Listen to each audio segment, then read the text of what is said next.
Pemirsa, tugboat milik penambang pasir ilegal dibakar warga karena warga marah dengan banyaknya penambang pasir ilegal di wilayah mereka.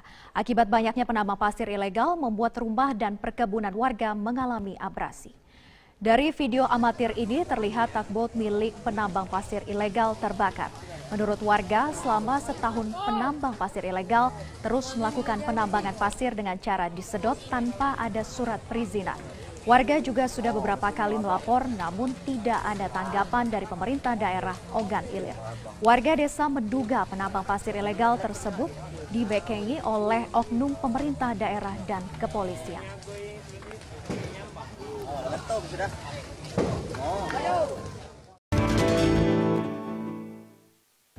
Menarik diskusi kita, bahkan di tengah komersial break pun kita tetap berdiskusi tentang redenominasi ini, pemirsa. Kita akan lanjutkan di Hot Economy pada malam hari ini. Pak Misbakun, selama ini kan tadi sudah disebutkan bahwa wacananya sudah dari tahun 2011, lalu 2013 sudah masuk tuh RUU-nya. Apa yang bikin ini mengendap selama ini? Pansusnya juga sudah ada kan sebetulnya? Belum. Belum. Okay. Jadi ini kan masih di prolegnas.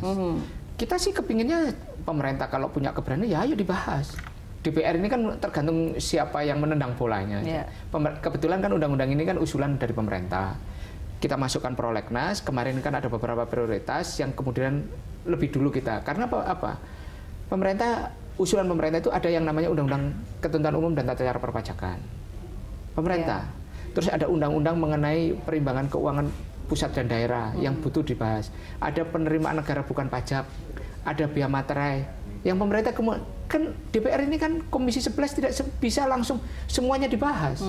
Ada pagu anggaran pembahasan undang-undang yang memang harus ada di slotnya dulu. Artinya ketika itu pemerintah pun tidak mendorong Lah kalau pemerintah mau dorong, ini. ya pemerintah sudah mendorong, tetapi kan sudah ada list-list yang sebelumnya itu harus disundul, harus diselesaikan dulu. Contoh ketentuan umum dan tata cara perpajakan sudah dibentuk. Tapi masih bisa dimasukkan di slot di. Nggak ada masalah. Kita kapan aja mau membahas itu. Bayangkan tiba-tiba pemerintah waktu itu ingin masukkan teks amnesti, kita selesaikan. Itu. Intinya bisa diselesaikan lah ya. Bisa diselesaikan. Kita nggak ada masalah. Kita dukung pemerintah sepenuhnya maunya apa.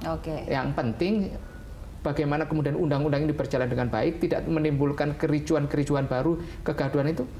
Apalagi ini tujuannya sangat bagus sekali. Baik, ini sudah didukung sekali lagi. Bisalah masuk ke slot prolegnas 2017. Tapi yang dikhawatirkan tadi masa transisinya ya Pak ya. Ini memang perlu waktu yang sedemikian panjang. Nah persisnya apa? Apa yang harus dilakukan di masa transisi yang sedemikian panjang itu oleh pemerintah? Kalau menurut saya masa transisi jangan stick gitu ya, harus fleksibel gitu. Ada evaluasinya. Ada evaluasinya. Kalau perlu setahun ya setahun. Kalau perlu diperpanjang silahkan diperpanjang supaya betul-betul. Saya begini Pak, tadi kalau kita boleh mengkritisi apa yang disampaikan oleh BI, masa transisinya 7 tahun dan sebagainya, terlalu lama. Betul. Kalau menurut saya terlalu lama. 7 tahun malah terlalu lama. Kalau menurut saya ini periode 1 tahun masalah sosialisasi, 1 tahun masa transisi, yang 1 tahun lagi penarikan rupiah lama, dan tahun keempat selesai. Sudah 4 tahun selesai. Jadi tidak sampai 2025 sesuai dengan peta jalan. Teknologi sudah sedemikian majunya. Jadi yang penting adalah pada saat kita melakukan masa transisi, rakyat tidak dibuat bingung. Kalau mereka pergi ke toko, pergi ke pasar, dibuat 2 harga. Harga lama misalnya tadi Rp50.000, ada mata uang lama, Anda silahkan bayar pakai mata uang lama. Ada lagi mata uang baru Rp50. Anda mau pilih yang mana? Terus sampai sekian lama, sampai betul-betul paham. Dengan kondisi geografis Indonesia yang sedemikian banyaknya kepulauan gitu, dan ini memang sangat oleh penting. laut, 1 tahun Anda optimistis bisa selesai? Saya yakin kalau BI berniat, dan saya melihat BI ini sangat optimis gitu. Karena saya juga ikut. Saya termasuk yang mengkritik BI dalam kaitan terlalu panjang. 4 tahun. Anda sepakat juga optimistis 4 tahun bisa selesai? Kalau menurut saya, edukasi ini setahun cukup. Betul. Ya kan, setahun cukup lah. Jakarta, uang beredar paling banyak di mana sih? Ya kan? Di kepulauan-kepulauan itu kan tinggal masalah edukasi. Masyarakatnya juga nggak terlalu banyak transaksinya. Itu kan bisa diselesaikan pada saat tahap implementasi dan pelaksanaannya. Ini saya suka sekali, justru optimisme ini yang muncul. Tidak 7 tahun, tapi bisa 4 tahun. Jadi yang bisa didik adalah dunia usahanya, para pedagangnya, dan juga para sekolah, mahasiswa itu diberi pendidikan bahwa ini loh mata uang baru, caranya menggunakan ini. Saya kok yakin ya dengan kondisi seperti sekarang itu tidak masalah masalah. Semoga pemerintah menyaksikan dialog kita pada malam hari ini ya. Pak, ini banyak pihak yang optimistis begitu. Baik, kita harus jeda lagi, nanti kita tiba di segmen terakhir. Pemirsa jangan kemana-mana, Hot Ekonomi akan kembali. Pemirsa, inilah headline news pukul 1 waktu Indonesia Barat. 4.200 lebih rumah warga di Tuban, Jawa Timur masih terendam banjir luapan Sungai Bengawan Solo. Banjir sudah melanda Tuban selama sepekan terakhir. Pantauan tim Metro TV dari atas perbukitan Kapur di sisi utara aliran Bengawan Solo menunjukkan luasnya banjir. Selama sepekan terakhir, banjir akibat luapan Sungai Bengawan Solo masih merendam 34 desa dari 5 kecamatan di Tuban. Ketinggian air mencapai rata-rata 1 hingga 2 meter. 4 desa diantaranya terisolasi dengan 14.500 lebih jiwa terdampak. Namun demikian, hampir sebagian besar warga masih enggan mengungsi. Sejumlah petugas melakukan patroli keliling menggunakan perahu untuk menjaga keamanan dan menawarkan perahu untuk beraktivitas. Badan Penanggulangan Bencana Daerah BPBD Tuban mencatat banjir tahun ini adalah yang terparah dalam 5 tahun terakhir.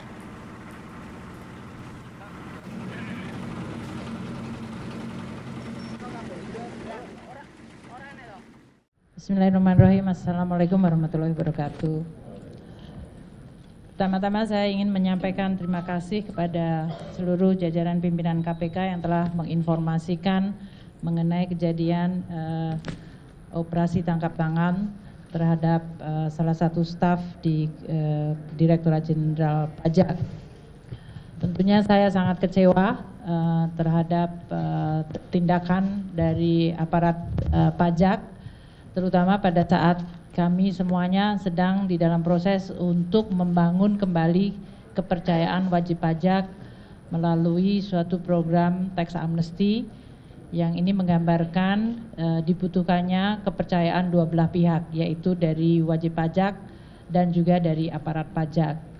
Tindakan yang dilakukan oleh Oknum HS dari Direktorat Jenderal Pajak mencerminkan suatu pengkhianatan terhadap prinsip-prinsip tata kelola yang baik, integritas, dan kejujuran yang selama ini merupakan nilai-nilai yang dianut oleh Kementerian Keuangan dan Direktorat Jenderal Pajak.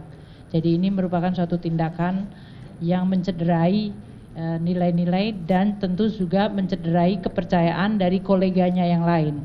Seperti dikatakan oleh pimpinan KPK, Pak Agus, bahwa sebagian besar dari jajaran Direktorat Jenderal Pajak adalah para aparat yang punya komitmen tinggi untuk membangun institusi pajak menjadi institusi yang bisa dipercaya oleh publik, untuk mengumpulkan kewajiban sangat mengecewakan bagi seluruh jajaran Direktorat Jenderal Pajak dan tentu bagi pimpinan di Kementerian Keuangan, termasuk saya sendiri secara pribadi yang sangat kecewa.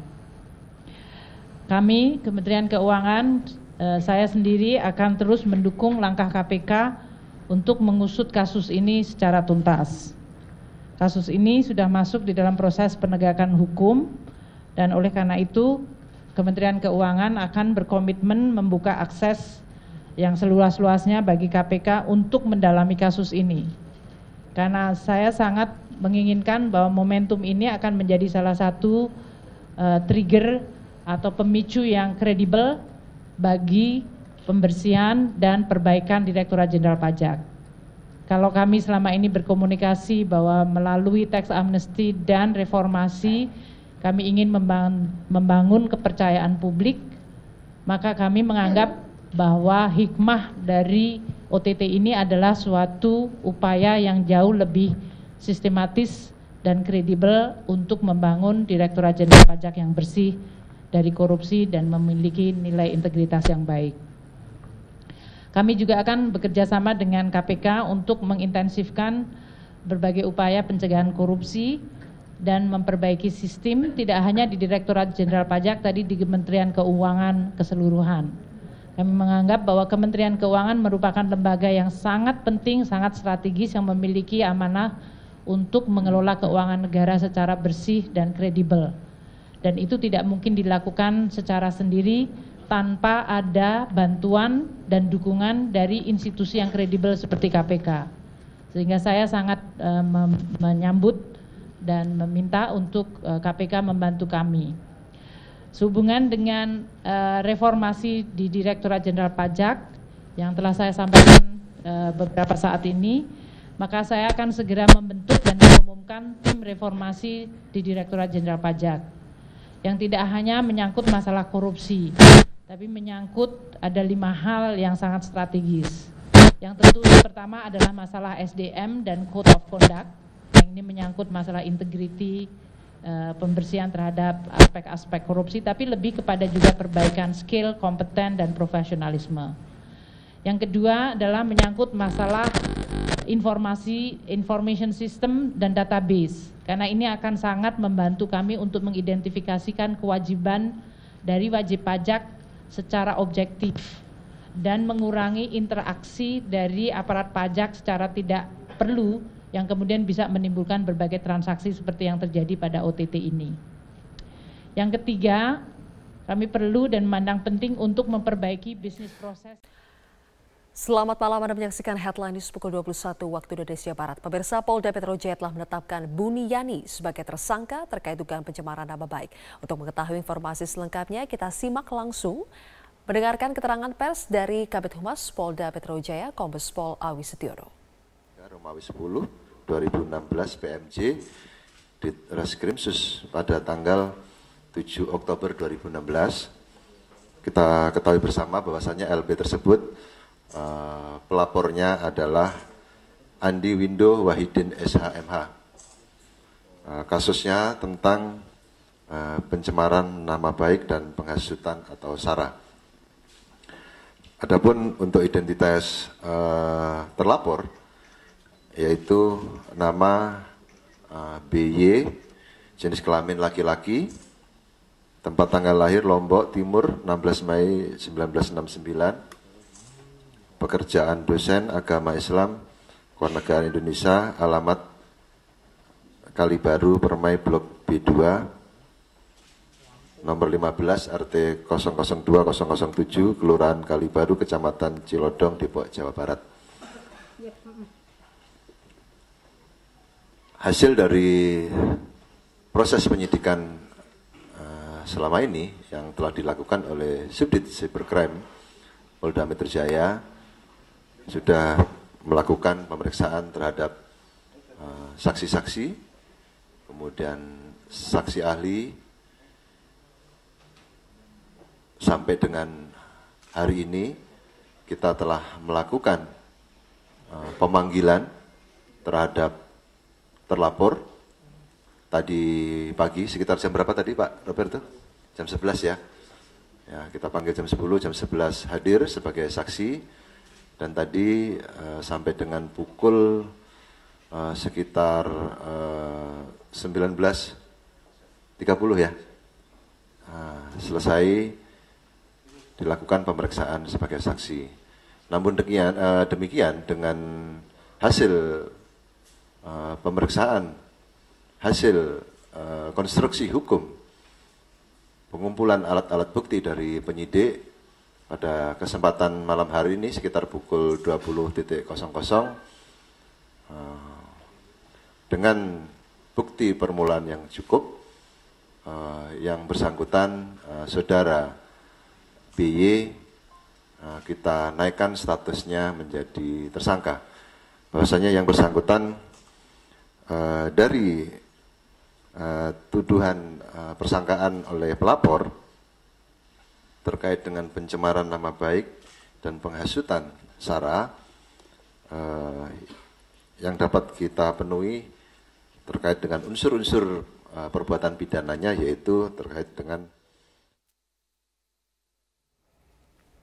Kita beralih ke informasi. Penyidik Polda Metro Jaya memanggil sejumlah saksi untuk mendalami kasus penghadangan kampanye yang terjadi pada pasangan Cagup dan Cawagup DKI Jakarta, Basuki Cahayapurnama dan Jarod Saiful Hidayat di kawasan Kembangan Utara. Cawagup petahana Jarod Saiful Hidayat menjadi salah satu saksi yang hadir untuk memberikan keterangan. Kita bergabung bersama dengan rekan kami Aftian Siswoyo langsung dari Mapolda Metro Jaya di Jakarta untuk informasi selengkapnya.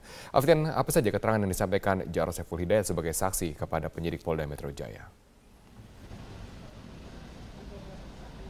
Robert, hari ini Jarod Saiful Hidayat tiba di Mapolda Metro Jaya pada pukul 16 waktu Indonesia Barat, dan Jarod sempat memberikan beberapa keterangan kepada awak media bahwa terkait kehadirannya hari ini adalah berkapasitas sebagai saksi terkait kasus penghadangan ketika melakukan kampanye di kawasan Kembangan Utara. Dan di sini Jarod juga akan memberikan penjelasan serta klarifikasi atas tindak pidana pilkada yang dialami.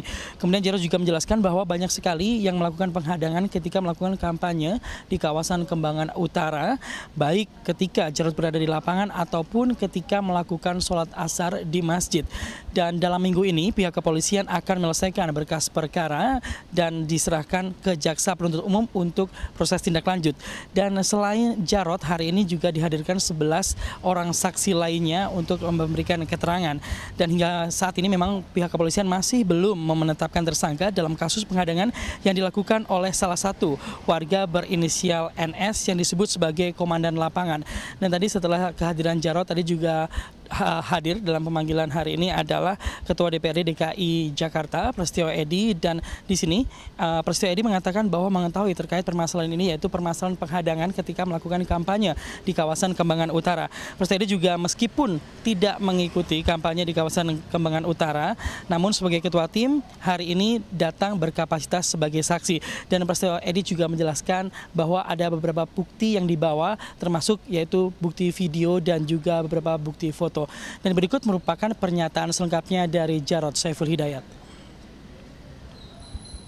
Terlapornya hanya NS saja yang di Kembangan itu atau ada yang lain? Saya tidak tapi kemungkinan itu kan ada banyak yang menghadang ya. Baik menghadang pada saat di lapangan maupun pada saat saya sudah ke tempatnya Pak Haji Saman dan menunaikan ibadah sholat asar, itu masih Pak, mereka ikut. Pak, menyebut ada keterlibatan tokoh politik di balik penghadangan itu, siapa sebenarnya Pak? Saya nggak ngerti, tanyakan pada penyidik nanti ya. Tugasnya Panwas, tugasnya polisi untuk bisa menyidik. Robert. Baik, terima kasih Aftian Siswoyo atas informasi Anda. Calon Wakil Gubernur DKI Jakarta Jarod Saiful Hidayat mempertanyakan kinerja Badan Pengawas Pemilu atau Bawaslu yang seolah lamban memproses aksi-aksi penghadang kampanye. Peneliti Divisi Hukum Perludem, Fadli Ramadhani, menilai Bawaslu dan polisi harus menindak tegas pelaku yang mengganggu hak konstitusional paslon untuk memberikan efek jerah. Main aja ke PD.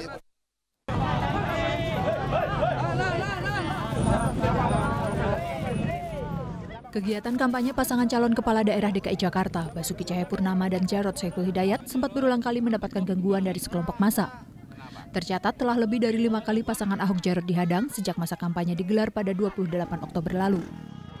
Calon Wakil Gubernur DKI Jakarta Jarod Saiful Hidayat sempat mempertanyakan kinerja Badan Pengawas Pemilu atau Bawaslu yang dianggap lamban memproses aksi-aksi penghadang yang diterima pasangan calon gubernur dan calon wakil gubernur nomor urut 2 ini. Tanyakan kepada Bawaslu.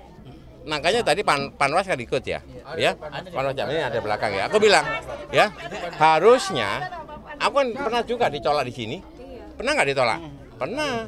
Di Kalibaru. Kenapa nggak langsung diproses? Saksinya banyak, buktinya ada, orangnya kelihatan, ya nggak? Saya aja ngomong, bukan warga situ, dia warga RW 7, kami ketemu RW 1, ya nggak? Nah gitu dong. Ketua Badan Pengawas Pemilihan Umum atau Bawaslu DKI Jakarta, Mimah Susanti, membantah abai memproses laporan pelanggaran pemilu. Ia mengaku Bawaslu telah memproses seluruh laporan yang dilayangkan tim kampanye Ahok Jarot. Dari 4 laporan, hanya 1 yang memenuhi unsur pidana. Ada 1 laporan yang disampaikan oleh tim pasangan calon nomor urut 2 itu yang memenuhi unsur tindak pidana pemilu. Dan itu sudah kita tindak lanjuti atau kita rekomendasikan kepada pihak kepolisian. Jadi kewenangannya itu sudah ada kepada mereka, ya. Peneliti Divisi Hukum Perludem, Fadli Ramadhani, menilai penolakan kampanye paslon yang terjadi di DKI sudah masuk dalam pelanggaran serius. Karena itu, ia meminta Bawaslu dan polisi segera bertindak. Penolakan ini atau bukan penolakan sebetulnya, tapi mengganggu tahapan kampanye ini mesti ditindak secara hukum. Nah, makanya pembelajaran penindakan secara hukum itu nanti akan memberikan efek jera kepada orang yang akan melakukan atau orang yang masih melakukan. Nah, makanya menurut saya ini tidak bisa dibiarkan. Kalau ini dibiarkan dan tidak ditindak secara tegas, ini bisa menjadi presiden bagi daerah lain yang melangsungkan pilkada di 100 daerah yang lain. Kegiatan kampanye adalah hak setiap pasangan calon kepala daerah yang dilindungi oleh undang-undang. Jika hal ini dibiarkan, dikhawatirkan tidak hanya akan menjadi presiden buruk bagi pelaksanaan demokrasi, tetapi juga penegakan hukum di Indonesia. Apalagi ada ancaman pidana bagi para pelaku. Tim Liputan Metro TV.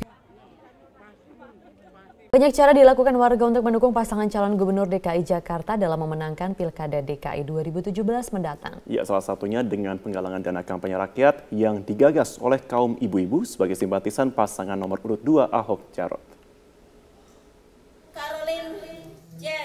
Dalam rangka mendukung pasangan petahana Ahok Jarot, kelompok ibu-ibu arisan di RW 12 Pejagalan Penjaringan Jakarta Utara menggalang dana kampanye rakyat. Meski sederhana, sejumlah ibu mengaku sukarela menyumbangkan uang mereka terhadap perjuangan Ahok Jarot. Komunitas ibu-ibu arisan merasa bahwa pasangan Ahok Jarot telah memberikan bukti dalam pembangunan ibu kota Jakarta, termasuk diantaranya sejumlah program kerja yang telah dirasakan kaum perempuan. Memang kita mengumpulkan dana ini itu nanti untuk dari kita untuk kita juga tergerak, ibu-ibu kita tergerak karena sumbangan itu karena kita merasa menginginkan punya pemimpin yang jujur dan anti korupsi. Karena bapak-bapak itu yang telah memberikan kita ke anak-anak kita sekolah dan kita lingkungan juga bersih semuanya. Adanya inisiatif warga dalam penggalangan dana kampanye rakyat disambut baik oleh tim relawan kampanye rakyat Ahok Jarot. Tim relawan mengaku terharu atas kepedulian warga untuk mendukung perjuangan pasangan Ahok Jarot. Oke, jadi dari ibu-ibu arisan di sini mereka biasa sebulan sekali memang melakukan arisan, dan pada arisan di bulan ini mereka mengundang kita dari tim penggalangan dana untuk bersama-sama melakukan kampanye rakyat untuk mendukung Basuki Jarot sebagai pasangan calon gubernur dan wakil gubernur. Jadi ibu-ibu yang arisan tadi agak bingung mau ikut berpartisipasi dalam kampanye rakyat, tapi caranya gimana? Jadi kemarin perwakilan ibu RT-nya datang ke Rumah Lembang. Para ibu berharap agar hasil dana yang dikumpulkan bisa digunakan sebaik-baiknya untuk pemenangan pasangan Ahok Jarot pada Pilkada DKI 2017 mendatang. Dari Jakarta, Muhammad Rian, Metro TV. Nisha, bagaimana keberlangsungan acara di sana? Marvin, saat ini digelar acara Parade Bhinneka Tunggal Ika di kawasan Patung Kuda, Monas, Jakarta Pusat, dan saat ini ratusan warga masyarakat berkumpul di sini. Saat ini sedang digelar berdoa dari lintas agama, dari umat lintas agama. Mereka ini berdoa untuk kelancaran acara Parade Bhinneka Tunggal Ika dan juga untuk kebinekaan di Indonesia yang kemarin sempat terpecah. Tadi kami sempat berbincang dengan beberapa warga yang ada di sini. Mereka mengikuti acara ini dengan tujuan agar bisa menjadi bagian dari untuk merawat kebinekaan di sini. Dan menariknya juga nanti mereka akan berjalan titiknya dari sini, dari kawasan Patung Kuda untuk menuju ke kawasan Bundaran Hotel Indonesia.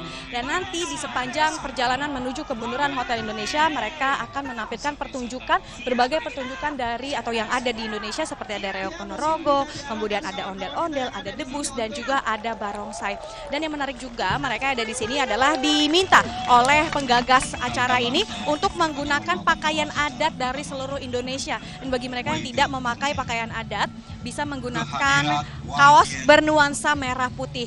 Dan selain itu nantinya juga mereka berada di sini untuk bersama-sama, atau pesan yang ingin disampaikan adalah untuk memberitahu masyarakat bahwa perbedaan ataupun keberagaman yang ada di Indonesia inilah yang menyebabkan Indonesia menjadi kaya, Indonesia menjadi satu. Dan berikut adalah pernyataan selengkapnya dari penggagas Parade Bhinneka Tunggal Ika. Kita ingin merayakan kembali yang namanya kebinekaan di negeri ini.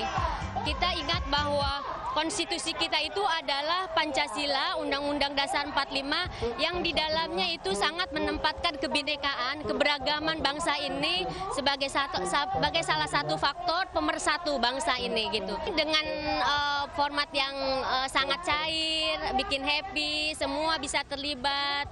Kita akan melihat bagaimana beragamnya kebudayaan, tradisi, agama negeri ini gitu. Ya Marvin, dan sesaat lagi ratusan peserta Parade Bhinneka Tunggal Ika ini akan berjalan menuju ke Bundaran Hotel Indonesia, dan nanti kita akan bertemu lagi di Bundaran Hotel Indonesia untuk menyaksikan seperti apa perjalanan mereka dari Patung Kuda Monas Jakarta Pusat. Sementara demikian, Marvin, kembalikan dari studio. Selamat siang pemirsa, inilah Headline News pukul 14 waktu Indonesia Barat. 15 nelayan dinyatakan hilang akibat kapal berbendera Thailand dan kapal nelayan tabrakan di perairan Tuban, Jawa Timur. Berdasarkan informasi petugas Pelabuhan Brondong Lamongan, tabrakan terjadi pada pukul 4 dini hari tadi saat kapal berbendera Thailand KM Tyson sempat membawa tapioka dari Thailand tujuan Surabaya bertabrakan dengan KM Mulia Sejati. Dan untuk mengetahui bagaimana upaya pencarian 15 nelayan yang hilang, saat ini kita sudah terhubung dengan Pak Misngadi, Syah Bandar Pelabuhan Brondong, Lamongan, Jawa Timur. Selamat siang, Pak. Selamat siang. Ya, bagaimanakah upaya atau bagaimanakah kronologis peristiwa ini, Pak? Siap. Kronologi kejadian ini tadi pagi sekitar pukul 4 pagi. Itu kapal nelayan Mulia Sejati ditabrak MV Tyson 4. Ya. Di posisi kurang lebih 17 mil dari Pelabuhan Brondong gitu, Pak. Ya. Bagaimanakah upaya pencarian saat ini, Pak? Untuk posisi sekarang sudah dalam tahap evakuasi terhadap 12 orang yang selamat. Untuk yang 15 masih belum diketahui nasibnya.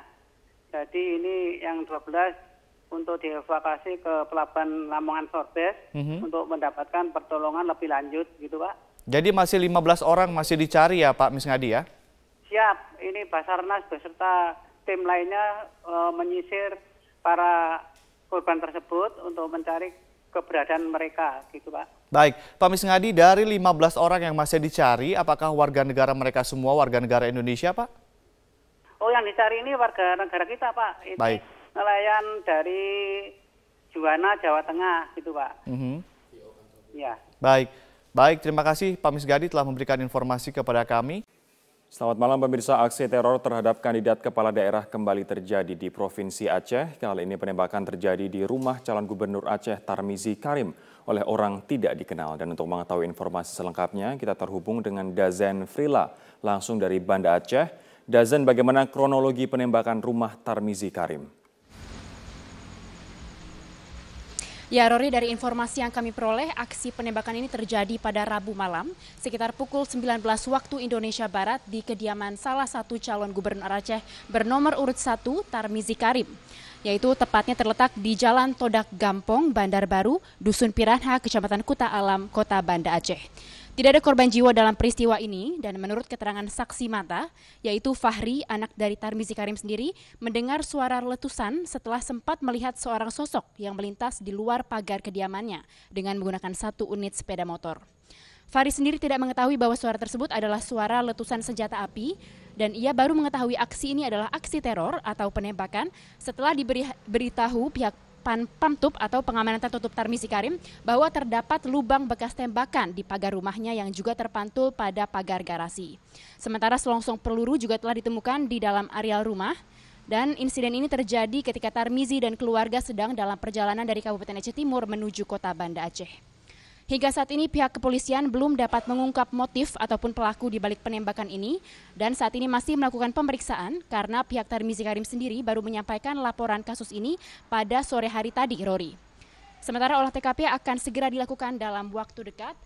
Dan menanggapi insiden ini, Tarmizi Karim sendiri yang maju dalam Pilgub Aceh melalui jalur independen mengatakan aksi penembakan ini merupakan bentuk teror yang telah mengganggu kedamaian pilkada, namun pihaknya tetap menghimbau kepada seluruh tim sukses dan para pendukung untuk tetap tenang dan tidak terprovokasi oleh kejadian ini. Berikut kita dengarkan salah satu petikan wawancara kami dengan calon gubernur Aceh Tarmizi Karim. Tentunya seperti tadi kita sudah kumpul juga dengan tim kita, tim sukses di dalam pilkada ini. Saya memintakan kepada mereka agar sabar tenang, oleh karena ini sudah ditangani oleh polisi dengan bagus sekali sejak awal tadi pagi. Dan sebetulnya ini kan bertentangan dengan semangat pilkada damai.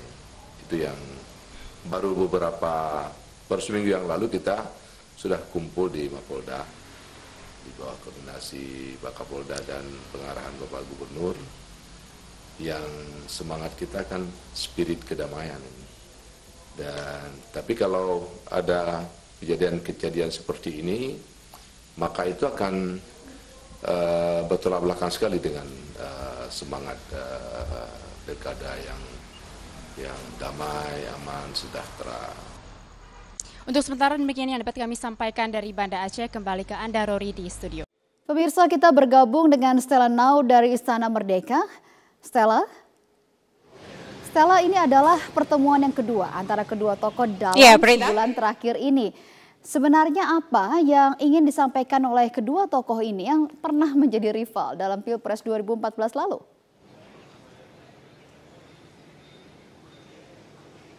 Menarik sekali satu hal yang disampaikan oleh Presiden Joko Widodo dan Ketua Umum Gerindra Prabowo tadi saat bertemu santai ya, mereka ngobrol di depan Istana Merdeka.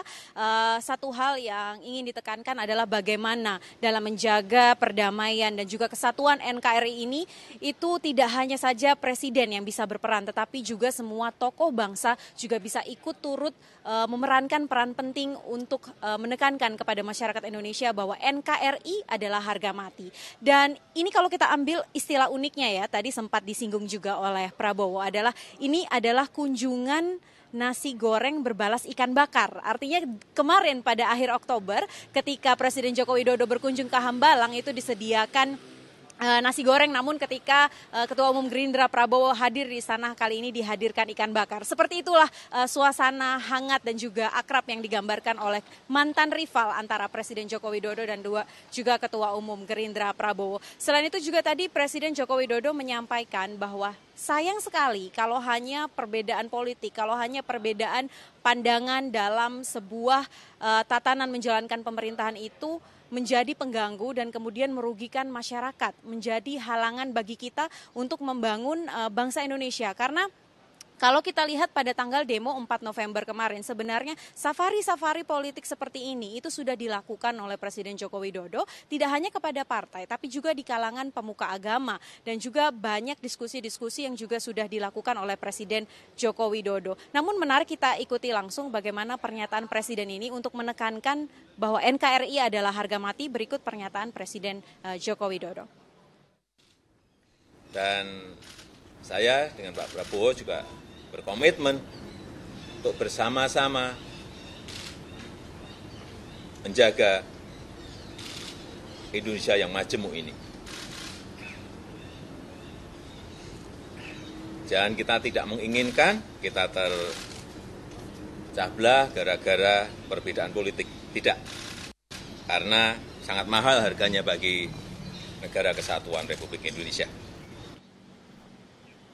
Selain itu, Prita, kami juga menanyakan kepada Ketua Umum Gerindra Prabowo, apakah memang masih perlu jika masyarakat yang tidak setuju dengan pengurusan atau proses hukum Gubernur DKI Basuki Cahayapurnama ini turun ke jalan lagi. Karena banyak sekali informasi yang berkembang di sosial media, itu tanggal 25 November akan ada aksi susulan. Di sini Prabowo menekankan sebagai salah satunya juga tokoh bangsa adalah kita harus mempercayakan proses hukum yang sudah berjalan. Karena memang sejak sebelum tanggal 4 November sebenarnya proses hukum terhadap Basuki Cahayapurnama itu sudah dilakukan oleh pihak kepolisian. Jadi ketika kemarin sudah digelar perkaranya, sudah jelas status hukumnya, tentunya kita harus menunggu lebih lanjut apakah kepolisian akan bekerja secara profesional atau tidak, itu yang harus diawasi. Sehingga tidak perlu lagi ada aksi turun ke jalan yang kemudian berujung gaduh ataupun ricuh. Seperti apa pernyataannya, kita ikuti langsung pernyataan Ketua Umum Gerindra Prabowo. Tidak akan malu-malu dan segan, saya akan selalu menganjurkan kesejukan. Jadi bukan menghadapi 25, Pak. Setiap saat saya akan menganjurkan selalu untuk kita tidak usah gaduh, jangan gontok-gontokan, jangan tegang. Kesimpulan yang disampaikan oleh pertemuan Presiden Joko Widodo dan Ketua Umum Gerindra Prabowo hari ini adalah satu, Prita. Artinya negara kita adalah negara demokrasi. Siapapun yang turun ke jalan, siapapun yang menyuarakan pendapatnya harus dihormati. Tetapi tetap yang harus dijalankan untuk menyelesaikan semua permasalahan ini adalah hukum. Prita.